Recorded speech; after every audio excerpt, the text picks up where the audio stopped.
Hi all, today we are going to conduct an experiment called impact of jet. So the aim of this experiment is to find out the force exerted by a fluid jet on a horizontal flat plate. So we all knew that it is very essential to study the fluid force acting on surfaces when it comes to the applications of turbo machinery and hydraulic equipments. Uh, before performing an experiment, like I would like to explain the components of this equipment. This apparatus consists of a crystal clear acrylic cylinder. It's very clear that we can see the performance of or the impinging of jet on the horizontal surface. And before performing an experiment, I would like to explain the components of this equipment.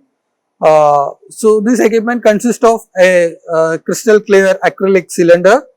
It is very clear that we can see the impinging of water jet on the horizontal surface and how it hit on a surface and how it is going away, how it is sweeping through the surface.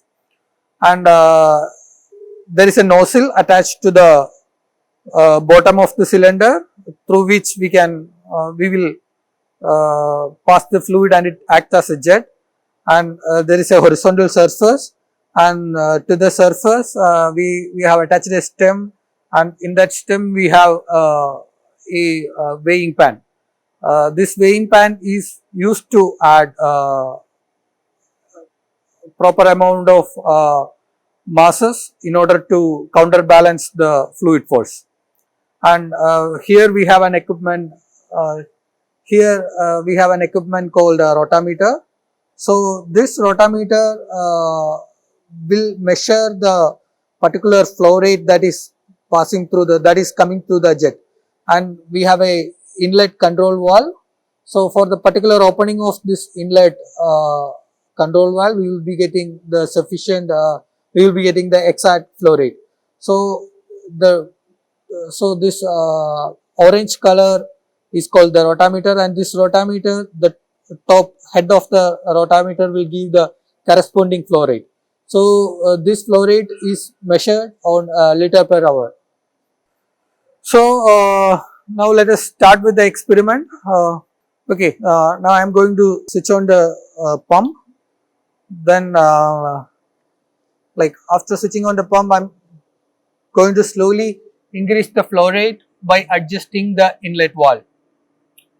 You can see that as I increase, the rotameter will start moving upward. So the top head of the rotameter will give the corresponding flow rate. So gradually the flow started coming inside, and you can see that the rotameter is moving upward, and I am going to fix it at a flow rate of 800 liter per hour. Okay.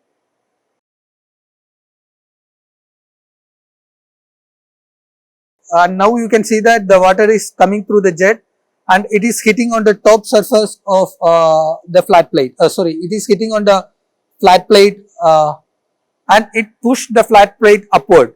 Of course, the force from the bottom is more, and there is no counter reactive force on the other end. So I am just manually applying some force, and you can see that at some point I am able to get an equilibrium position with some unknown force from my hand. So our aim is to find out this exact force and calculate how much it is and compare it with the theoretical force. So in order to find out this force, I am going to add known amount of masses one by one. So these are the weights that I am going to use to find out the counterbalance force, to find out the counter mass. So the measure, its weight, and it's marked over here. It is 100 gram, and similarly I have small amount of masses like 10 gram, got it? And then 5 gram, okay. And even I have a smaller weight of 3 gram. It's 3 gram and it's not marked over here. Okay, fine. So yeah, I forgot to mention this stem and the weighing pan also have some. It also possesses some weight. So it is approximately 70 gram, and I'm going to, and you can see that as I increase the flow rate,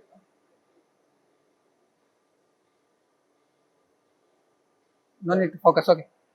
And you can see that as I increase the flow rate, the weighing pan got raised, and yeah, as I increase the flow rate, the weighing pan is raised its level from the bottom, and of course the force acting from the bottom is more. So I'm going to add few amount of weights and trying to find it out whether it's balanced. So I add 10 gram.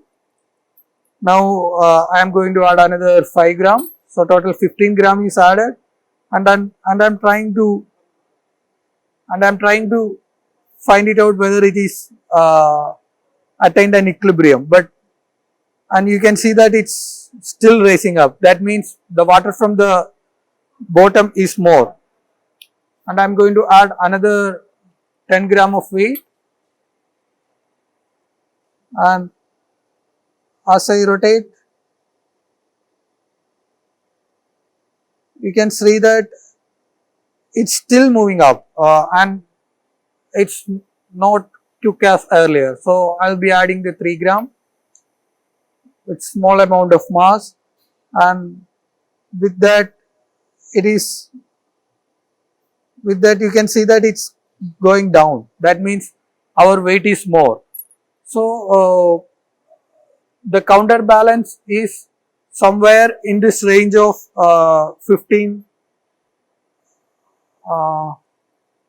plus 10, 25 plus 3, 28 gram, in between 25 and 28 gram. So I need to find another small weights by trial and error method. By trial and error way, I found out the proper amount of counter weight, and it's 17 plus 5, 22.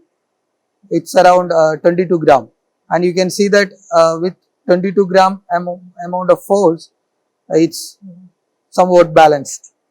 So for the proper, like it means that for a flow rate of 800 liter per hour, the mass required is 22 gram to balance the jet force. And in order to calculate the theoretical force, we knew the jet diameter and we knew the flow rate, from with which we can calculate the velocity, and from the equation we can calculate the theoretical force, and this is the mass. So multiplying with the gravity, we will get the weight, and hence we can find out and we can compare the theoretical and the experimental value. So this is a simple experiment to find out the force exerted by a jet.